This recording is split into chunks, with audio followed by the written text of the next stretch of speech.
एक सच्ची कहानी, कैसे लक्ष्मी जी बनी। एक गरीब के घर में नौकरानी। यह कहानी एक छोटे से गांव की है जहां गरीबी हर गली की पहचान थी। इस गांव में रहने वाले रमेश और उसकी पत्नी सुमन का जीवन संघर्षों से भरा था। उनकी हर सुबह इस सोच के साथ शुरू होती थी कि आज पेट भरने के लिए क्या किया जाए, लेकिन ईश्वर में उनकी अटूट आस्था और सच्चे कर्म का विश्वास ही उनका सहारा था। रमेश और सुमन का एक ही सपना था कि उनकी बेटी पूजा पढ़ लिखकर बड़ा इंसान बने, लेकिन हालात उनके इस सपने के खिलाफ थे। रमेश किसान था, लेकिन उसकी फसलें हमेशा सूखे या बाढ़ की भेंट चढ़ जातीं। दूसरी ओर सुमन गांव के अमीर घरों में सफाई और बर्तन मांजने का काम करती थी।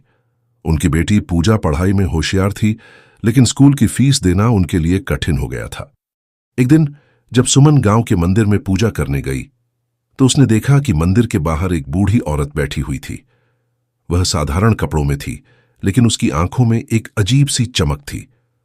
सुमन ने उसे सहारा देकर मंदिर के अंदर लाया और पूछा, मां, आप कौन हैं? क्या आपको किसी मदद की जरूरत है?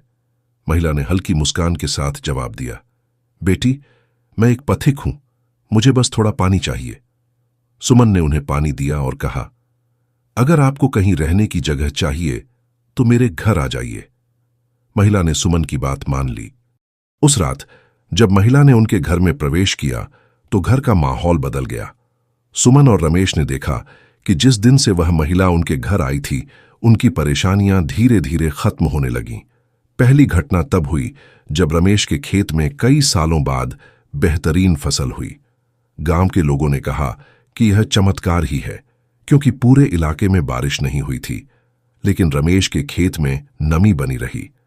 दूसरी घटना तब हुई जब पूजा के स्कूल ने घोषणा की कि वह पढ़ाई में अव्वल रहने के कारण उसकी फीस माफ कर दी गई है। यह खबर सुनकर सुमन और रमेश की आंखों में खुशी के आंसू थे। एक दिन सुमन ने उस बूढ़ी महिला से पूछा, मां, आप कौन हैं? आपके आने के बाद से हमारे जीवन में इतना बदलाव कैसे आ गया? महिला मुस्कुराई और बोली, बेटी, मैं वही हूं जिसे लोग लक्ष्मी कहते हैं। तुमने मुझे अपने घर में स्थान दिया और मेरे साथ प्रेम और आदर से पेश आई। यही तुम्हारे अच्छे कर्मों का फल है।